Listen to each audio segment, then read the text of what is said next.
তোমরা তোমাদের মালিকের পক্ষ থেকে ক্ষমা পাওয়ার কাজে প্রতিযোগিতা করো, আর সেই জান্নাতের জন্যও প্রতিযোগিতা করো যার প্রশস্ততা আকাশ ও পৃথিবী সমান। আর এই বিশাল জান্নাত প্রস্তুত করে রাখা হয়েছে সেসব ভাগ্যবান লোকদের জন্য যারা আল্লাহকে ভয় করে, সচ্ছল হোক কিংবা অসচ্ছল, সর্বাবস্থায় যারা আল্লাহর পথে নিজেদের ধন সম্পদ ব্যয় করে, যারা নিজেদের ক্রোধ সংবরণ করে এবং মানুষের অপরাধ সমূহ যারা ক্ষমা করে দেয়। আসলে ভালো মানুষদের আল্লাহ তাআলা হামেশাই ভালোবাসেন। ভালো মানুষ হচ্ছে তারা যারা কখনো কোনো অশ্লীল কাজ করে ফেললে কিংবা এর দ্বারা নিজেদের উপর নিজেরা জুলুম করে বসলে সাথে সাথেই আল্লাহকে স্মরণ করে এবং গুনাহের জন্য আল্লাহর ক্ষমা প্রার্থনা করে। কেননা আল্লাহ তাআলা ছাড়া আর কে আছে যে তাদের গুনাহ মাফ করে দিতে পারে? তদুপরি এরা জেনে বুঝে নিজেদের গুনার উপর অটল হয়েও বসে থাকে না। এই সে বৈশিষ্ট্যমণ্ডিত মানুষগুলো, মালিকের পক্ষ থেকে তাদের প্রতিদান হবে আল্লাহ তাআলা তাদের ক্ষমা করে দেবেন, আর তাদের এমন এক জান্নাত দেবেন যার তলদেশ দিয়ে ঝর্ণাধারা বইতে থাকবে। এই জান্নাতে নেককার লোকেরা অনন্তকাল ধরে অবস্থান করবে। সৎ কর্মশীল ব্যক্তিদের জন্য আল্লাহর পক্ষ থেকে কত সুন্দর প্রতিদানের ব্যবস্থা রাখা হয়েছে। তোমাদের আগেও বহু জাতির বহু উদাহরণ ছিল যা এখন অতীত হয়ে গেছে। সুতরাং এদের পরিণতি দেখার জন্য তোমরা পৃথিবীতে ঘুরে বেড়াও এবং দেখো আল্লাহ তাআলা ও তাঁর বিধান মিথ্যা প্রতিপন্নকারীদের পরিণতি কি হয়েছিল। বস্তুত এটি হচ্ছে মানব জাতির জন্য একটি সুস্পষ্ট ব্যাখ্যা, এবং আল্লাহ তাআলাকে যারা ভয় করে এটি তাদের জন্য একটি সুস্পষ্ট পথ নির্দেশ ও সদুপদেশ বই কিছুই নয়। তোমরা হতোদ্যম হয়েও না, চিন্তিত হয়েও না। তোমরা যদি সত্যিকার অর্থে ঈমানদার হও তাহলে তোমরাই বিজয়ী হবে। তোমাদের উপর যদি কোনো সাময়িক আঘাত আসে এতে মনক্ষুণ্ণ হবার কি আছে? এ ধরনের আঘাত তো তাদের উপরও এসেছে। আর এভাবেই আমি মানুষের মাঝে তাদের উত্থান পতনের দিনগুলো পালাক্রমে অদল বদল করাতে থাকি, যাতে করে আল্লাহ তাআলা এ কথাটা জেনে নিতে পারেন যে কে সত্যিকার অর্থে আল্লাহর উপর ঈমান রাখে, এবং এর মাধ্যমে তোমাদের মাঝখান থেকে কিছু শহীদও আল্লাহ তাআলা তুলে নিতে চান। মূলত আল্লাহ তাআলা কখনো জালেমদের পছন্দ করেন না। এর মাধ্যমে তিনি মূলত ঈমানদার বান্দাদের পরিশুদ্ধ করে কাফেরদের নাস্তা নাবুদ করে দিতে চান। তোমরা কি মনে করো তোমরা এমনি এমনি বেহেশতে প্রবেশ করে যাবে? অথচ আল্লাহ তাআলা পরীক্ষার মাধ্যমে একথা জেনে নেবেন না যে কে তার পথে জিহাদ করতে প্রস্তুত হয়েছে এবং কে এ বিপদে কঠোর ধৈর্য ধারণ করতে পেরেছে? তোমরা মৃত্যুর মুখোমুখি হওয়ার আগে থেকেই তা কামনা করছিলে, আর এখন তো দেখতে পাচ্ছ তোমরা নিজেদের চর্ম চোখে। মুহাম্মদ একজন রসূল ছাড়া অতিরিক্ত কিছুই নয়। তার আগেও বহু রসূল গত হয়ে গেছে, তারা সবাই মৃত্যু মুখে পতিত হয়েছে।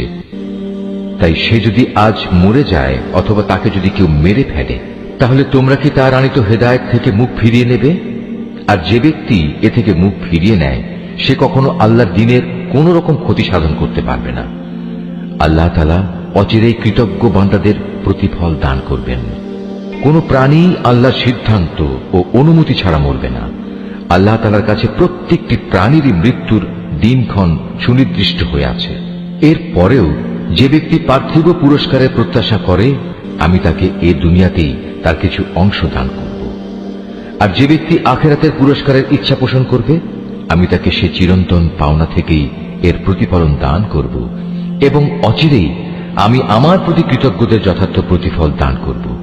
আল্লাহর আরো অনেক নবী এখানে এসেছিল, যুদ্ধ করেছে আল্লাহর পথে।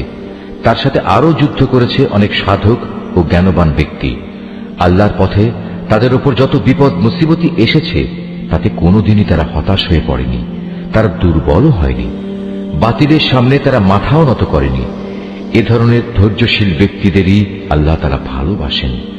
তাদের মুখে এছাড়া অন্য কথা ছিল না যে তারা বলেছিল, হে আমাদের মালিক, তুমি আমাদের যাবতীয় গুনাহখাতা মাফ করে দাও, আমাদের কাজকর্মের সব বাড়াবাড়ি তুমি ক্ষমা করে দাও, এবং বাতিলের মোকাবেলায় তুমি আমাদের কদম মজবুত রাখো। হক ও বাতিলের সম্মুখ সমরে কাফেরদের উপর তুমি আমাদের বিজয় দাও। অতঃপর আল্লাহ তাআলা এই নেক বান্দাদের দুনিয়ার জীবনেই ভালো প্রতিফল দিয়েছেন, এবং পরকালীন জীবনেও তিনি তাদের জন্য উত্তম পুরস্কার দিয়েছেন। আল্লাহ তাআলা নেককার বান্দাদের ভালোবাসেন। হে মানুষ, তোমরা যারা আল্লাহর উপর ঈমান এনেছ, তোমরা যদি কথায় কথায় এই কাফেরদের অনুসরণ করতে শুরু করো, তাহলে এরা তোমাদের ঈমান পূর্ববর্তী জাহেলিয়াতের অবস্থায় ফিরিয়ে নিয়ে যাবে। ফলে তোমরা নিদারুণভাবে ক্ষতিগ্রস্ত হয়ে পড়বে। আল্লাহ তাআলাই হচ্ছেন তোমাদের একমাত্র রক্ষক ও অভিভাবক, এবং তিনিই হচ্ছেন তোমাদের উত্তম সাহায্যকারী। অচিরেই আমি এ কাফেরদের অন্তরে ভীতি সঞ্চার করে দেব, কারণ তারা আল্লাহর সাথে অন্যদের শরীক বানিয়ে তাদের অনুসরণ করেছে, অথচ তাদের এই কাজের সপক্ষে আল্লাহ তাআলা কোনো দলিল প্রমাণ তাদের কাছে পাঠাননি।